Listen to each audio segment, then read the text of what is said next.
So hey GBA fans, it's Xilicks here, and welcome back to some more of the Fantasy League. If you're new to Fantasy and want to know how to play, make sure to check out the Week 1 video, and if you're here looking for the results, then let's get right into it. So taking a look at our last week tab, first up we have our top player being Darth Vader. I believe he was tied last week for top player as well, coming in with 62 points. Pretty high score. There were quite a few high scores this week just due to some of them on scoring very high, as we will see once we take a look at the fan document. Moving on over to our All-Star, we had that defensive Umbreon, and this was a very good showing of a Mon that it didn't score a lot of defensive points, but it did get quite a lot of utility points, and when you combine the two, you have a very impressive score of 21. This is, I believe, the first defensive All-Star for this season. And it was that Umbreon, which was able to get all those heal bells, clearing the burns that the Melodic put with Scalds, wishing up other Mons, and then just taking quite a lot of neutral hits between Dragon Tail and Scald, giving it 21 points total.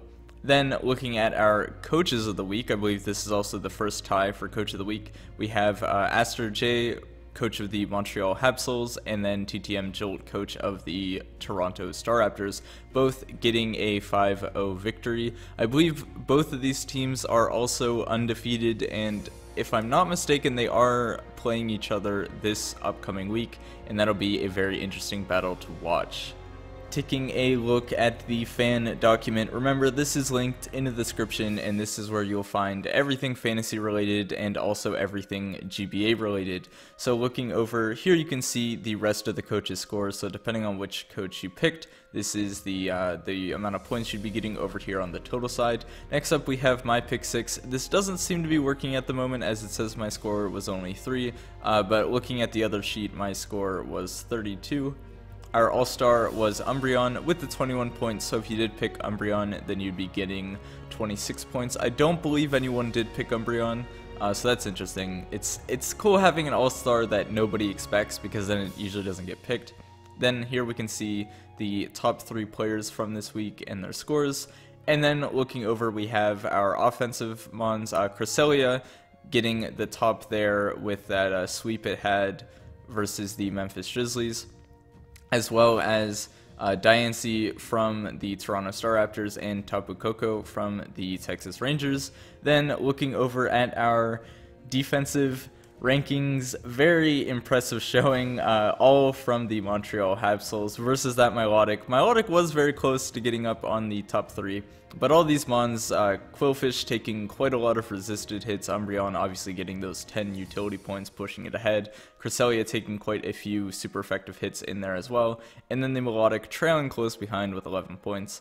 I don't think we've ever had a coach have all 3 spots, so that's pretty cool to see. It may have happened before, but this is definitely a rare sighting, which is also pretty cool. You can obviously scroll down for yourself and see what all of the other Mons got, and you know, just take a browse through the fan document. You can see a lot of statistics and other cool information is listed there. Moving over to the U pick 6. Remember, these are just my picks. You guys can either use this as a guide if you'd like, or obviously make some picks of your own. Remember, you can do that down in the form link in the description below.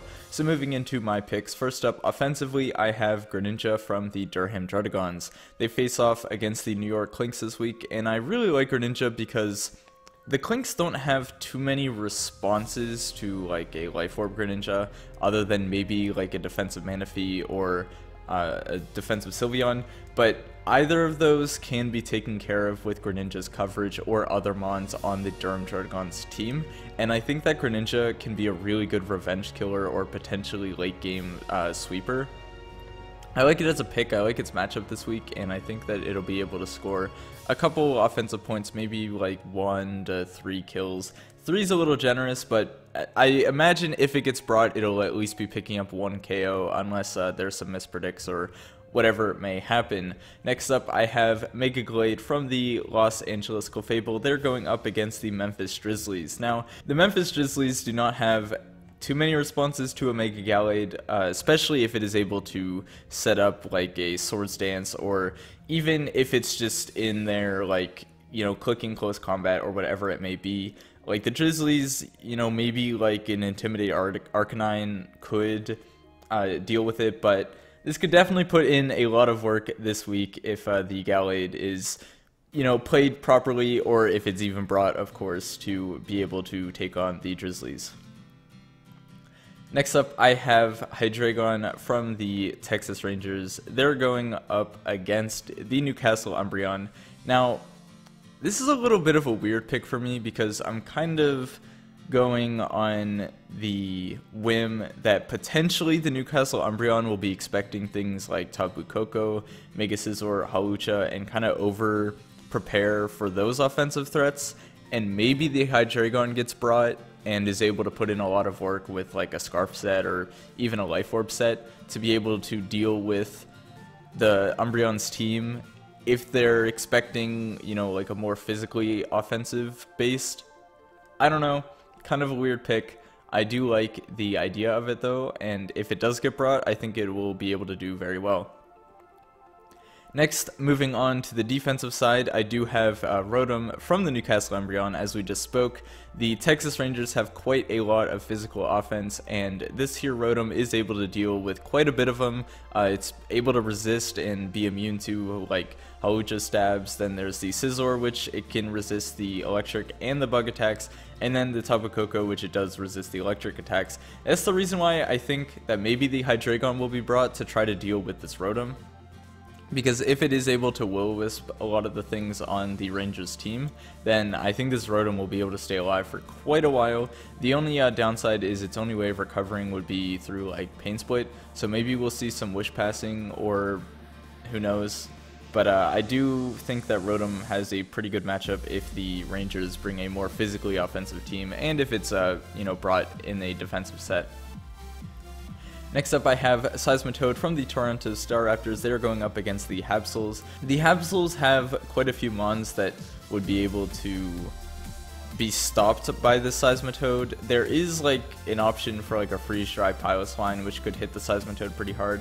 But the Seismitoad would be able to switch into things like Omega Blastoise. I assume it's going to be running like the HP Grass to try to deal with it, unless the Blastoise like needs other coverage elsewhere. But I do like the Seismitoad pick for defensive, as we have seen Jolt run it pretty defensively. It may be able to get some statuses in there with Scald Burns, or if it's running the Toxic. You never know. I like the pick, and that's going to be one of my defensive mons this week. And last but not least, I have Roserade from the Roseradenborg.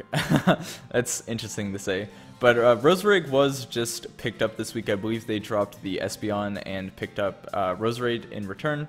And I do like it this week because they're going up against the Norwich Skitty, which have things like the Floatzel, they have the Megalopony, they have like Electivire, Registeel, you know, a lot of things that this Roserade would be able to take at least one hit from, and then maybe if it's run defensively, you know, it can get up some Toxic Spikes, maybe pass some Toxics around, Leech Seed for recovery. I'm pretty sure Roserade gets Leech Seed.